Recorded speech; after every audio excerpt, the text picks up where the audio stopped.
Hi, how are you? Lua and I, we are here, as you can see around me, in a nice RV park. And it's funny because I always said I would never stay in an RV park. No way. And I still defend my position. I don't like to know what neighbors are doing, so I don't like it. And besides, it is in the middle of the city, so you can hear the sirens going off. And Lua is doing something, I don't know what. But there is a very good reason why we are in an RV park, and I will tell you what it is. My name is Adriana, and this is Many Roads, No Rules. When I met with my dear friend Tim for some adjustments on the electrical system that is amazing, and I will be showing you that very soon. When I met with him before he came, I read in iOverlander that this BLM site was okay, but if you kept going a little bit, there was one that was much better. And they didn't mention anything about the road, and it was a dirt road, and I just went trying to find a place that was a little bit more private, so we didn't have to cope with ATVs and things like that. And I made one of those huge mistakes. I should have known better, because I know better. I just drove. There was an uphill, and I just went. And it was very narrow, very sandy. On the other side of the hill, there was a big dip and another hill, and there was no way around. I mean, I couldn't turn around there. So I had to keep going and find a place where I could finally turn around, and I almost got stuck in that sand. I had to push to get out of the sand. Horrible mistake, rookie mistake. I am ashamed. I should have stopped and walked the distance. It was 200 yards. So I should have walked. And of course, if I had seen it with my eyes before driving there, I would have never driven into that. So by the time I came back to that head trail, that was the BLM parking, I smelled burnt. So I didn't like it. It was just a feeling like, this is not okay. So when Tim was there, he says, I'll check the fluid in the transmission just in case. And he says, it is still looking pink, and it doesn't smell burnt, but I would have it checked. So as soon as Tim left the following day, I went to Walmart, because they do change oil and those kind of things. And they explained to me they do not change transmission fluid. But they checked it, just because they are nice, and they said it is overfilled. The tank, the line is way above the maximum. So you should check with someone. And we are in Silver City. So they said, we recommend these people. So I did contact those people. We met the following day. The guy checked, and this is something for everybody to learn. It's one of those practical lessons. He says, you see these bubbles? There were a few bubbles in that piece of metal where you used to check that. I don't even know the names of those things. He says, do you see these bubbles?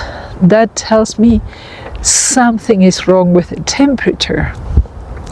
So he grabbed one of those laser thermometers, and he crawled under the van, and he came back and he showed me. In the back of the transmission, or the back part of the, I don't know where, the temperature was 190 Fahrenheit. But in the front, it was 450, and I had only driven 10 minutes to go meet with them.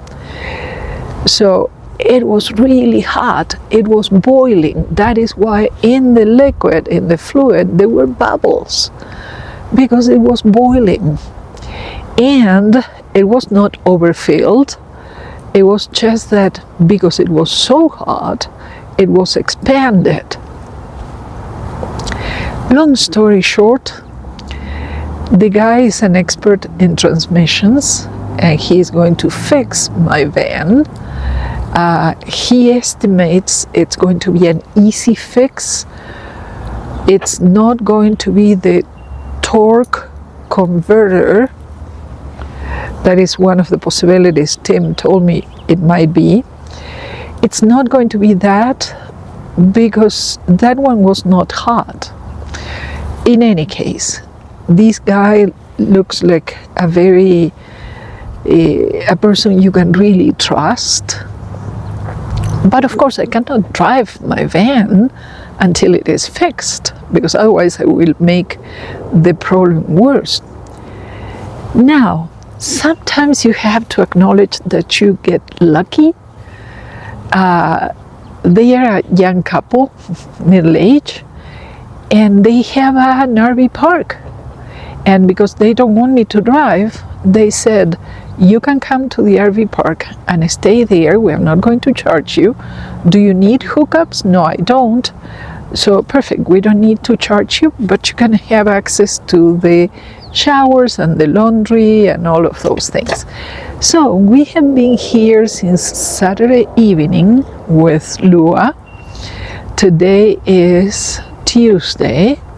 They told me we're super overbooked, so we won't be able to actually work on your van until Wednesday. And I see Josh a few minutes ago, and he told me, and it's going to be at about 11 a.m. because I have an early job that I have to pay attention to. So he's pretty sure he knows what piece it is, and he knows if it is that, he can get it in town. So it will be just a one-day fix, hopefully. And I will tell you more as soon as it is done. And but please take this as a lesson, so everybody knows not to do that. Check the place. Lua, don't do that. There are no squirrels there. Hola, amor. Ven acá. Muy bien. Say hi. Say hi. Hi. Say hi. Say hi. Say hi. Please say hi. Say hi. She's happy. So I will show you what is being done. He told me he has to lift the van and to take the transmission down and open it and see what part I broke. So please, when you are not very sure of the road, stop, walk, use your legs, assess the terrain in front of you, and if it is looking kind of funny, don't take that road. So I am crossing all my fingers and my toes, believe it or not, they are crossed. So I am crossing all my fingers and toes, hoping it is not going to be extremely expensive. I feel I am working with very nice people. They are nomads. They are nomads too. So I feel we are at the right place at the right time. Even if they are too busy, I can have showers every day, and I am a nomad, so I don't have to be any place else on a certain date. So it was a blessing in disguise. For a bad situation, it was quite nice actually, and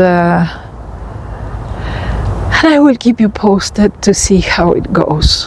Please use your brain and your legs. I didn't, and I am paying the price. Hopefully it's going to be a very small price. So DigiKey is not hiring. I was thinking, oh, I'm going to go to DigiKey and make some money. No, they are not. Everything has changed.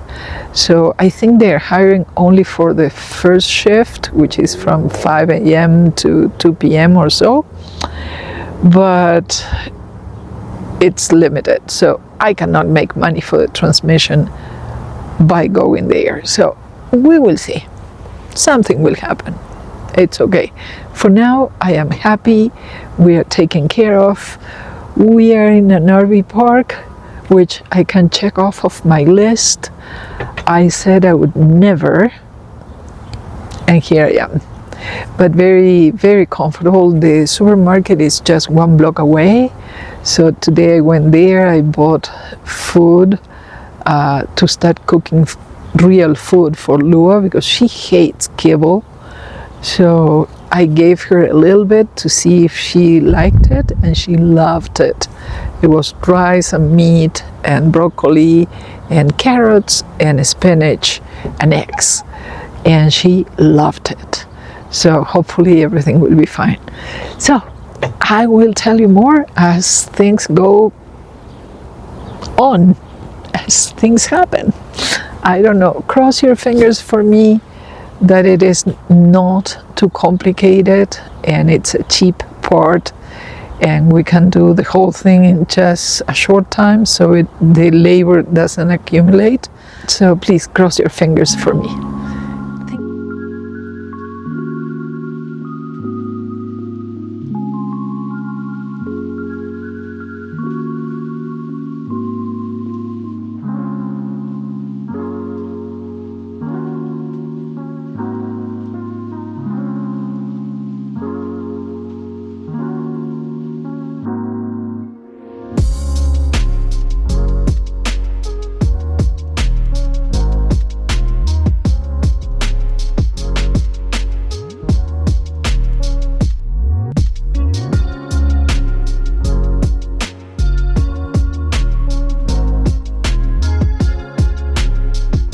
Thank you very much for being here. I'll see you soon.